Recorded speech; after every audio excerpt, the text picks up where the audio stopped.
yang bunuh diri tadi berdosa besar bukan? Dosa besar. Berarti dia meninggal sekarang di kuburan lagi disiksa. Nggak ada ceritanya keluar ganggu orang atau balas dendam. Nggak ada waktu. Hancur, remuk, dikembalikan lagi. Begitu terus. Kemudian juga sama, orang tadi contoh kedua yang dibunuh sekeluarga, kalau dia muslim maka dia mati syahid. Matinya mulia bukan? Mulia. Berarti lagi nikmatin kuburannya taman dari taman surga. Nggak ada ceritanya tuh mereka keluar lagi ganggu orang. Gitu kan. Jadi mulai sekarang beli rumah yang banyak dianggap keramat tuh. Bacain surah Al-Baqarah, ada semua syaitannya tuh. Harus yakin dengan sabda Nabi SAW, rumah yang dibaca surah Al-Baqarah tidak akan masuk syaitan. Nggak ada. Takut semua syaitan. Baik, kita tutup dengan kata-kata saya teman-teman sekalian. Lalu dari mana? Kalau saya beli rumah, saya pernah dengar suara bayi di atas rumah, atap rumah saya. Saya pernah dengar suara cangkul di belakang rumah, pintu bunyi sendiri, gitu kan? Itu semua permainan syaitan yang ada di sekitar rumah itu, atau Anda yang bermasalah.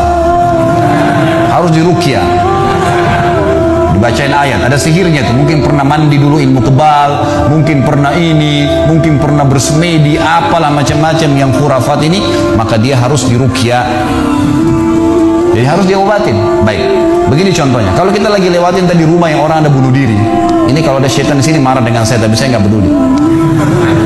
Memang dia musuh kita. A'udzubillahi minasyaitonirrajim. Gitu. Allah hancurin mereka. Gitu.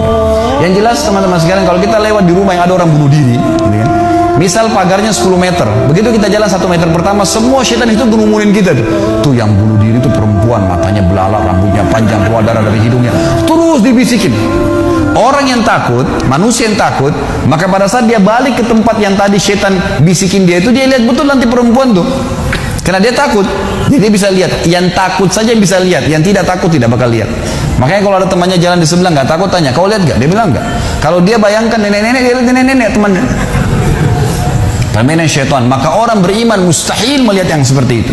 Nggak ada ceritanya. Atau dasarnya orang itu kena sihir tadi.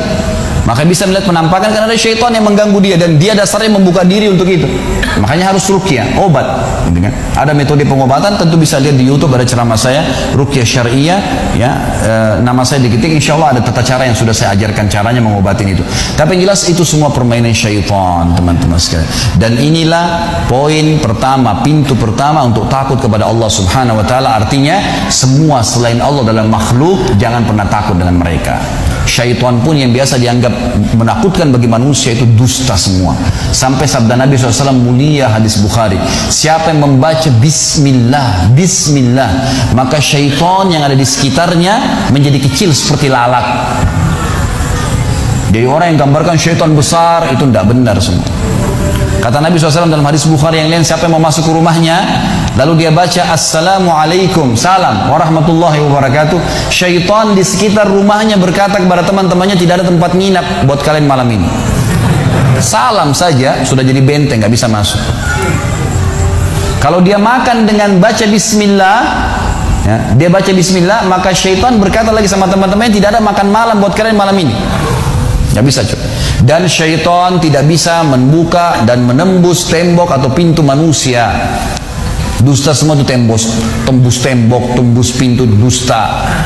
Karena Nabi SAW yang bilang, syaitan tidak bisa membuka kembali pintu ditutup oleh manusia. Syaitan tidak bisa membalikkan, ya, panci yang sudah ditutup oleh manusia. Maka padamkan lampu kalian, tutuplah panci-panci kalian, karena syaitan bisa menunggangi makhluk yang lain. Sebagai penutup hadis Nabi SAW, pernah ada seorang sahabat membawa tikus ditangkap malam hari. Pada saat ditangkap tikus tersebut, lalu sahabatnya tidak bunuh, dipegang sama dia, dibawa ke masjid. Dia bilang, ya Rasulullah, ini tadi, ya, saya tangkap di rumah saya apain hewan ini? Boleh saya bunuh atau enggak? Kata Nabi SAW, jadi tikus itu sambil ditahan oleh sahabat. Kebetulan Nabi SAW punya tikar yang dipakai sholat, di sebelahnya ada lilin kecil, minyak dengan api, gitu kan? Lalu tikus ini sementara Nabi SAW bicara sama sahabat, lepas menyentuh, ya, lilin Nabi SAW, lalu tumpah minyaknya di sejadah, di tikarnya Nabi, terbakar. Kata Nabi SAW, sesungguhnya hewan ini fasiqah, fuaisiqah, buruk, boleh dibunuh, gitu kan? Dan syaitan menunggangi hewan seperti ini untuk membakar rumah-rumah kalian. Tapi mereka tidak bisa membakar langsung.